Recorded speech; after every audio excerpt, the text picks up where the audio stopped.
Hello, welcome or welcome back to my channel. My name is Indigo. For some of you who do not know, I'm a 17-year-old songwriter and singer. Yeah, so I was gonna wait to film this video, but I was too excited.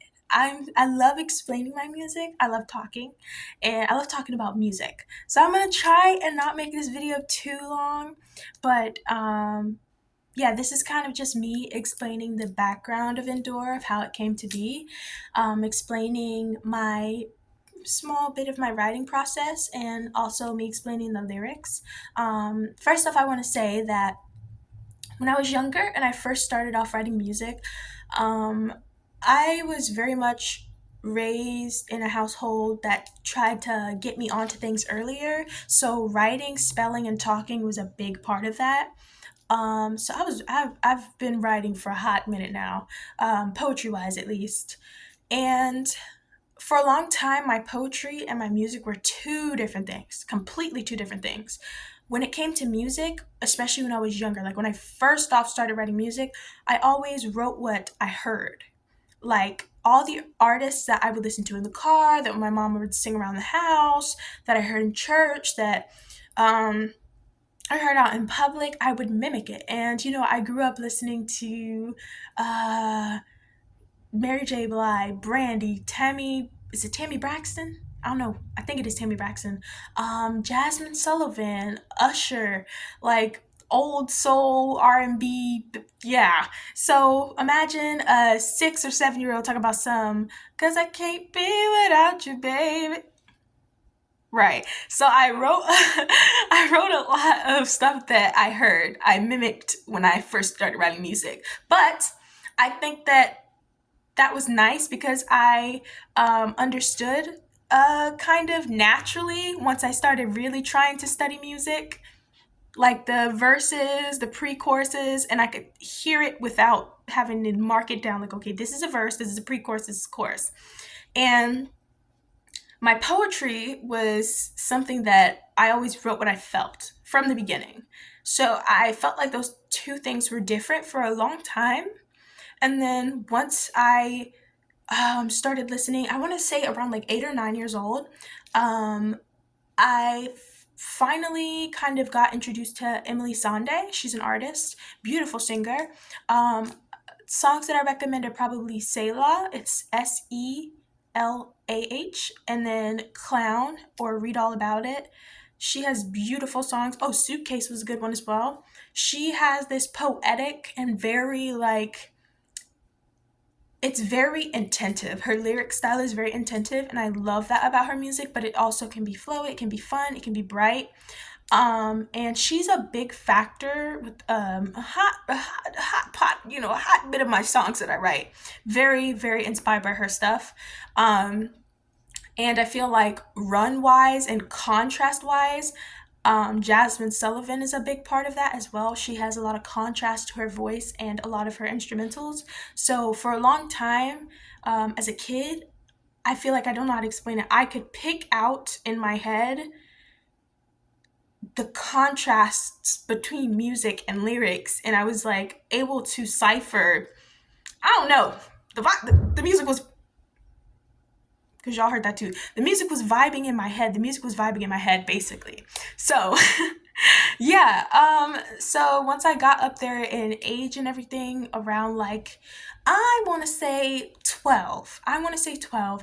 That's when I started to say maybe I should study. Like, I want to perfect my craft. I want to work on my craft. I don't want to just write these little silly songs and sing in my room. I want to get in it. I want to start to get in it.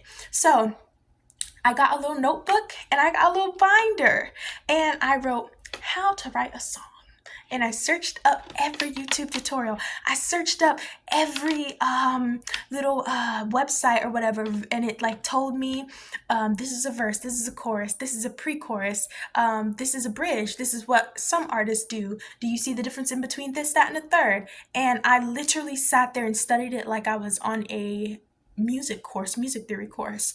And I kind of freshened up what I already naturally could kind of pick apart, and that's when I started structurally writing my songs. I would go verse by verse, bridge by bridge, chorus by chorus, pre-chorus by pre-chorus, until I got comfortable with making my music flow. You get what I'm saying? Because poetry, sometimes all those words can't really be put in it, or else I'm gonna start rapping. Yeah, you know what I mean? So I had to break it down and give it some oomph, you know what I mean? So this song is one of my most proud moments of when I realized this is a nice balance between my songwriting and my poetry, because I feel like they're two different things, but I like when they hash in the middle. Ta-da! Yeah. So this song is kind of, I don't like to give exact meaning to my songs because I love when I can create music and people are like, yeah, this really, helped me with my breakup, and this, connected to this one time I went to the park, or, that one time I got that really good coffee, or that one, you know what I mean? I love when people can interpret the music in a way that really helped them. So I try not to give a direct interpretation. But if I could give this song a definition or circle it in of something, it's basically about when you have an intuitive thought about somebody, but you don't listen to it because you don't want to be like, oh, I'm not going to put a past situation on a new person. So you go ahead through it with it, and then you get proven right that you were right in the first place. And you say, oh, second chances, right? Proven right again. So it's very much dang. That's the whole thing, dang. So it's basically how much can I endure? So with that and like all the repeating that I'm doing in the lyrics, it's me basically being like, oh my God, I'm questioning myself. Like, I'm literally at the table like this. Right. And it's like, how much can you ensure? How much can you say, oh, I didn't mean it, or this, that, and the third? How many more excuses can you give? You know what I mean? And then it says, how much can we? No. How much can they love? There we go. And then in the end of a sentence, are you really sure? How much longer can I stay in this room for? So I feel like a lot of the time when people are kind of ingenuine towards certain things, um, I feel like every time they speak and they end it, they're like dotting it with the period. Like, yeah, I'm done. I ate that up. As if I'm not seeing through the BS. You know what I mean? So how much longer am I finna be in this room for? Because I don't know how much more I can take. And the contrast between it is like the song as being, how much can I endure? And then it goes into spoken word where it's a bit deeper and a bit like throaty type of throaty type of vibe, and it's like puncturing. The same period that you put at the end of your sentence as the puncture in my music. It is the same force that is throttling out of me, the same like deep feeling in my side to get my lick back? So it's like, how will I go about this? How much longer can I stay here? How much more am I going to believe? How much more are you going to say? How much more are you not going to say? How much more am I going to keep my mouth closed? You know what I mean? So, so how much, and then I switch because I'm like, wait, no. How many times can I lie about my love for you? So I think that, like I said, Emily Sandé is a big intentional person with her words, and I love that. And that was a very intentive stanza for me. You know what I mean? So how much can I lie about my love for you? No. How many times can I lie about my love for you? Very intentional. Then I'm reading off reading off the second part. How much did you hear? I love the repetitiveness of this because I feel like it really embodies what it is to overthink about things. And my friend analyzed this song and she was like, oh, it feels like you're talking to a person, like I'm sitting here and someone's sitting there and we're having a conversation and it's just back and forth, back and forth, back and forth. And I love that she interpreted it that way because it's like, I felt like I did my job as a musician because it was very, oh, I love for my music to be androgynous. There we go. That's a perfect word. I love for my music to be musically androgynous.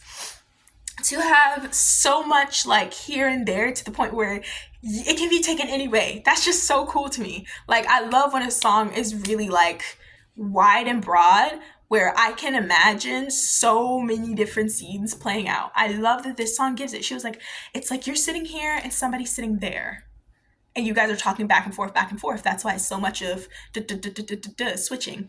But the original way that I saw this song, from my point of view, was me sitting in a chair or sitting on my bed, crisscross applesauce, and no one else is there, and I'm just sitting like this, quietly, thinking.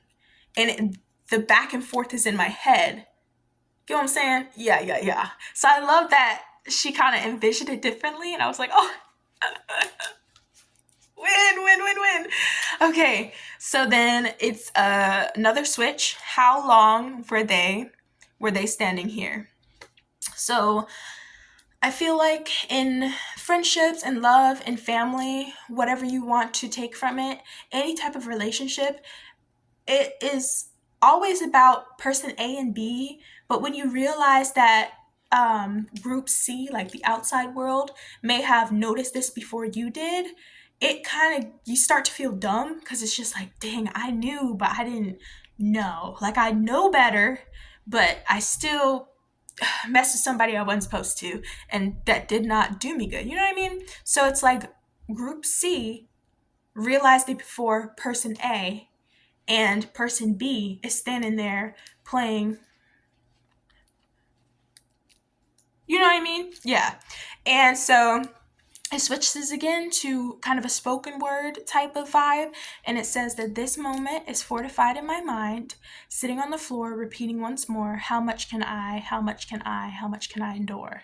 So, like I said, I envision myself kind of sitting in this stillness, and it's nothing but like chaos in my head, but the words that leave my mouth will be intentive. The chaos in my head goes on so that the words in my mouth can be intentive. I'd rather have the chaos in my head than the chaos in my mouth, because once it goes out the mouth, can't take it back.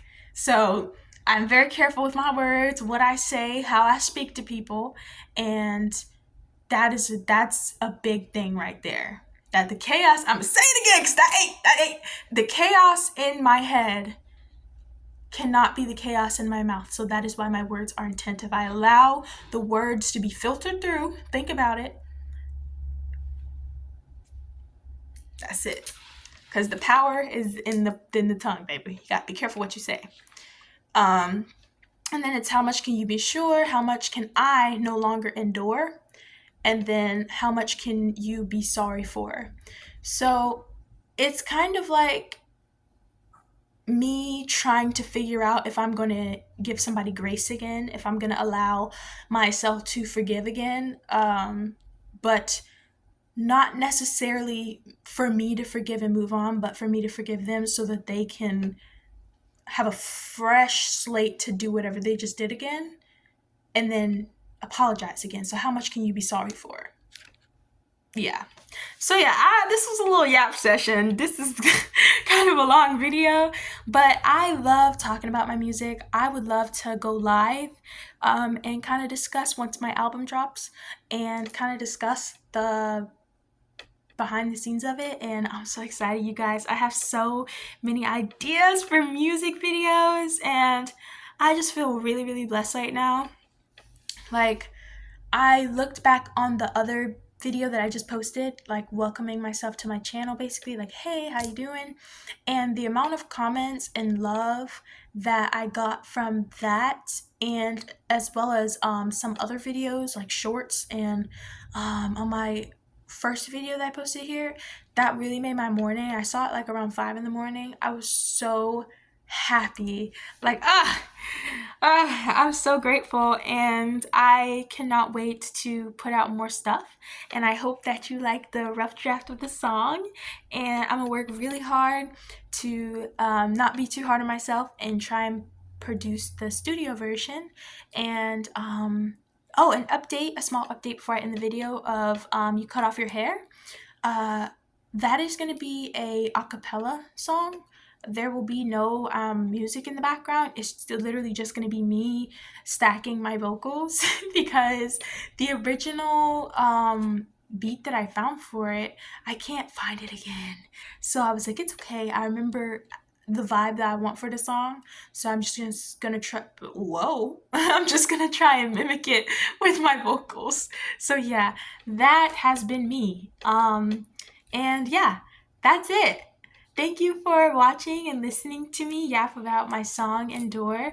If you're coming here first and you haven't seen the song, please go check it out. It's amazing. And yeah, comment like what you think. How'd you interpret the song? And I will reply. And yeah, that's it. That's really it. So that's all, y'all. Bye.